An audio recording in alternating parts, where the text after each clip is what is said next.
कृषी मंत्री माणिकराव कोकाटेंच्या राजकीय भवितव्याचा आज फैसला होणार आहे। 2 वर्षांच्या शिक्षेप्रकरणी आज नाशिक कोर्टामध्ये सुनावणी पार पडेल।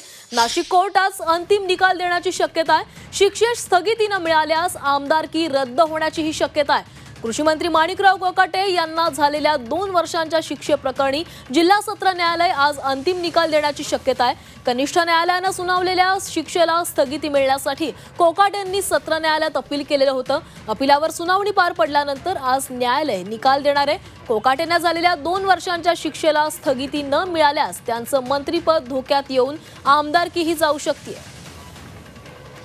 आणि या संदर्भात अधिकची माहिती घेणार आहोत। आमचे प्रतिनिधी सागर गायकवाड आपल्यासोबत जोडले गेले आहेत। सागर, माणिकराव कोकाटेंच्या राजकीय भवितव्याचा आज फैसला होणार आहे। आज कोर्ट महत्त्वाचा निकाल देणार आहे, काय अधिकची माहिती आहे?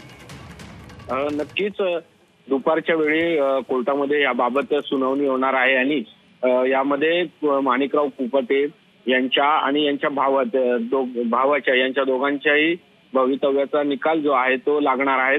आज दुपारच्या वेळेला या निकाल हा कोर्ट जाहीर करणार आहेत।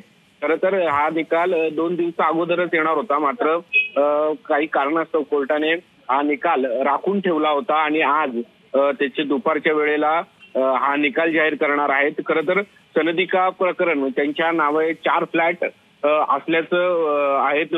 मुख्यमंत्र्यांनी निधीतून कमी उत्पन्न दाखवून त्यांनी 4 फ्लॅट घेतल्याचा आरोप त्यांच्यावर होता आणि याबाबत त्यांना न्यायालयाने 2 वर्षाची शिक्षा सुनावली होती आणि याबाबत त्यांनी लगेचच जामीन घेतला होता आणि या जामिनानंतर त्यांनी लगेच नक्कीच सागर, तर आता आज कोर्ट निकाल देणार, त्यामुळे कोर्टाच्या निकालाकडे संपूर्ण राज्याचं लक्ष लागलंय। धन्यवाद तुम्ही दिलेल्या सविस्तर माहितीसाठी।